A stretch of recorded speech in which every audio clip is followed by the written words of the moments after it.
السلام علیکم ورحمۃ اللہ وبرکاتہ۔ عبدالکریم آزاد مخاطب ہوں۔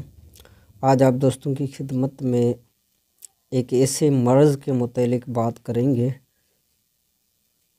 جو کہ انتہائی تکلیف دہ مرض ہے، جسے سورائسس، چنبل، داد، فنگس، اس طرح کے جتنے بھی امراض ہیں اس کے متعلق ہم بات کریں گے۔ اس سے پہلے کہ ہم کچھ اس متعلق تفصیل بتائیں کہ یہ مرض کیوں پیدا ہوتا ہے، تو جب انسان کی طبیعت سرد خشک ہو جائے، یعنی کہ سردی اور خشکی جسم میں غالب آ جائے، جس کی وجہ سے جسم سے حرارت جو ہے، گرمی جو ہے وہ خارج ہو جاتی ہے۔ اسی بنا پر جب جسم میں حرارت خارج ہو جائے اور سردی اور خشکی زور پکڑنے لگے تو یہ مرض پیدا ہوتا ہے۔ اس سے شروع میں نظام ہاضم خراب ہوتا ہے، معدے کا نظام خراب ہوتا ہے، تیزابیت، بدہضمی، گیس، قبض، کھٹی ڈکاریں، کھانا کھاتے ہی بوجھ محسوس کرنا، ابتدائی مراحل میں یہ کیفیت ہوتی ہے۔ پھر یہ آگے جا کر جو ہی حرارت جسم سے خارج ہو جاتی ہے تو مزید پیچیدگیاں پیدا ہوتی ہیں۔ تو آگے جا کر یہ مرض جلد کے جو مسام ہوتے ہیں وہ بند ہو جاتے ہیں، جس کی وجہ سے خارش، پھنسی، پھوڑے، اس طرح کی جو چھوٹی چھوٹی پھنسیاں نکلتی ہیں، اس کے بعد یہ مزمن صورت اختیار کر جاتی ہے، پھر جگہ جگہ جسم میں پھیلتی رہتی ہے۔ یوں تھوڑی سی جگہ گھیرنے کے بعد یہ پورے جسم کو اپنی لپیٹ میں لے لیتی ہے۔ تو اس طرح یہ چنبل، سورائسس، داد، فنگس وغیرہ جو ہے اس کی ابتدا ہوتی ہے۔ جس طرح سردیوں کا موسم آتا ہے، جیسے ہی سردیوں کا موسم آیا تو ساتھ ساتھ اس میں خشکی بھی پائی جاتی ہے، کیونکہ حرارت کم ہوتی ہے، تب جا کر سردیوں کا موسم تیار ہوتا ہے، اور یہی سردیاں جو ہے خشکی کے ساتھ پائی جاتی ہیں۔ جیسا کہ سردیوں کے موسم میں دیکھا جاتا ہے کہ ہم جلد کو کھجا کر دیکھیں تو وہ سفیدی مائل مٹی سی نکل رہی ہوتی ہے۔ سردیوں میں عموماً یہی ہوتا ہے، یہی حال ہمارے جسم کا ہوتا ہے، کیونکہ حرارت جسم کی کم ہو جاتی ہے، جس سے جلد کے جو مسام ہیں وہ بند ہو جاتے ہیں۔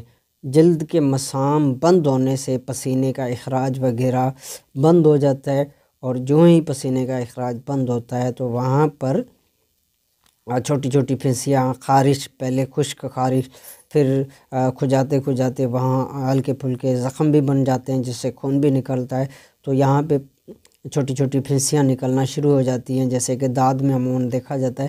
تو اس طرح کر کے یہ مرض جو ہے زور پکڑتا جاتا ہے۔ اصل اس مرض کی جو مین وجہ ہے وہ ہے جسم میں حرارت کی کمی کا ہونا۔ جیسے ہی سردیوں کا موسم، کیونکہ یہ مرض اگر لاحق ہو جائے تو سردیوں کے موسم میں یہ زیادہ زور پکڑتا ہے، جو ہی موسم گرمیوں کا شروع ہوتا ہے تو یہ دھیرے دھیرے کم ہونا شروع ہو جاتا ہے۔ یوں سمجھ لیں کہ اس کا گرمیوں کے موسم میں زور ٹوٹ جاتا ہے۔ تو یہاں سے ثابت ہوتا ہے کہ یہ مرض جو ہے گرمی کی، یعنی کہ وجود کے اندر، جسم کے اندر گرمی کی کمی کی وجہ سے پیدا ہوا ہے۔ یہی کارن ہے کہ یہ سرد خشک مزاج میں مرض پایا جاتا ہے، کیونکہ سرد خشک مزاج میں جو ہمارے وجود کی حرارت ہوتی ہے وہ ڈیزول ہو جاتی ہے، یعنی کہ خارج ہو جاتی ہے، اور بدن میں گرمی کی اشد ضرورت ہوتی ہے، وہ پوری نہیں ہو پاتی، اس لیے سردی اور خشکی زور پکڑتی ہے۔ جو ہی سردی اور خشکی نے زور پکڑا تو یہ مرض جو ہے بڑھتے بڑھتے مزمن صورت اختیار کر لیتا ہے، اور یوں تھوڑی سی جگہ گھیرنے کے بعد پورے جسم میں پھیل جاتا ہے۔ تو اس کا انتہائی آسان حل ہم کوشش کریں گے کہ جو 100% مجرب علاج ہے وہی آپ دوستوں کو بتائیں۔ اس کے لیے کیونکہ وجود میں حرارت کو پورا کیا جائے گا۔ اب حرارت کیسے پوری کی جائے گی کہ حرارت کو اول درجے میں پورا کرنے کے لیے ہمیں جو گرم خشک ادویات کی ضرورت ہوگی۔ تو اس کے لیے ہڑتال ورقیہ انتہائی مفید ثابت ہوتی ہے، جیسا کہ ہم دکھا رہے ہیں یہ ہڑتال ورقیہ ہے۔ اس کو سب سے پہلے باریک کر لینا ہے، اگر 50 گرام آپ کے پاس ہڑتال ورقیہ ہے تو اس کو لیمبو کے رس میں اتنا کھرل کریں، یعنی کہ سب سے پہلے اس کو باریک کیا جائے گا۔ جیسے ہی اس کی چمک وغیرہ ختم ہوتی ہے تو اس میں لیمبو کا رس ڈال کر اچھی طرح اس کو کھرل کیا جائے گا، اور 1-2 مرتبہ اس کو کھرل کر کے خشک کر لیں۔ اس کے بعد 50 گرام اس ورقیہ میں 10 گرام مغز جمال گوٹا، یعنی کہ جمال گوٹے کے بیج، چھلکا اتارنے کے بعد جو بیج ہوتے ہیں ان کو بریاں کر لیں، گھی میں، دیسی گھی میں، زیتون کے تیل میں، ان میں کسی بھی ایک میں آپ بریاں کر لیں۔ بریاں کرنے کے بعد وہ اس میں شامل کیا جائے گا، اور اچھی طرح اس کو کھرل کر کے یہ پیسٹ بن جائے گا، اور اس کی چھوٹی چھوٹی کالی مرچ سے ذرا کم سائز کی چھوٹی گولیاں بنا لیں اور اس کو خشک کر لیں، محفوظ رکھ لیں۔ اس کے بعد جو دوسرا اسٹیپ ہوتا ہے وہ ہے مینتھول یعنی کہ 7 پودینہ، اور تھائیمول یعنی 7 اجوائن، اور چینی۔ یہ تینوں چیزیں برابر وزن، یعنی کہ 10-10 گرام ہو تو تینوں 10 گرام اچھی طرح کھرل کر لیں۔ ایک رتی کے کیپسول بھر لیں۔ یہ جو مینتھول والے کیپسول ہوں گے، یعنی کہ 7 پودینہ والے، یہ ہر کھانے سے پہلے 3 ٹائم پانی کے ساتھ دیا جائے گا، اور جو ہڑتال کی گولیاں بنائی گئی ہیں یہ رات کو کھانا کھانے کے 1-1.5 گھنٹے بعد دودھ کے ساتھ 1 گولی استعمال کرائی جائے گی۔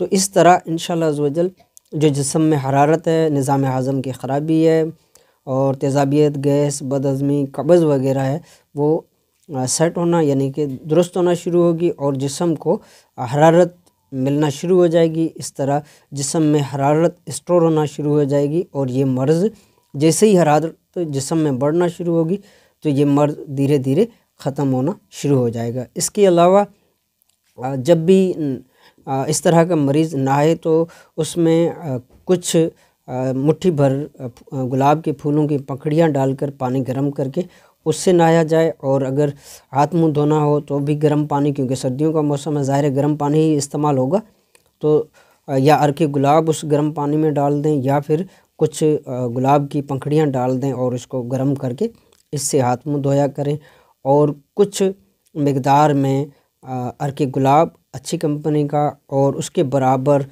سرسوں کا تیل وغیرہ یا زیتون کا تیل، دونوں کو مکس کر لیں، اچھی طرح مکس کر کے ہلا کر یہ لوشن بن جائے گا۔ یہ لوشن جو ہے متاثرہ جلد پر جہاں جہاں چمبل یعنی سورائسز، فنگس، داد وغیرہ کا جہاں متاثر ہوا ہے جلد کا حصہ، اس پہ لگایا کریں، دن میں 1 مرتبہ 2 مرتبہ، تو انشاءاللہ عزوجل بہت ہی جلد رزلٹ ملنا شروع ہو جائے گا۔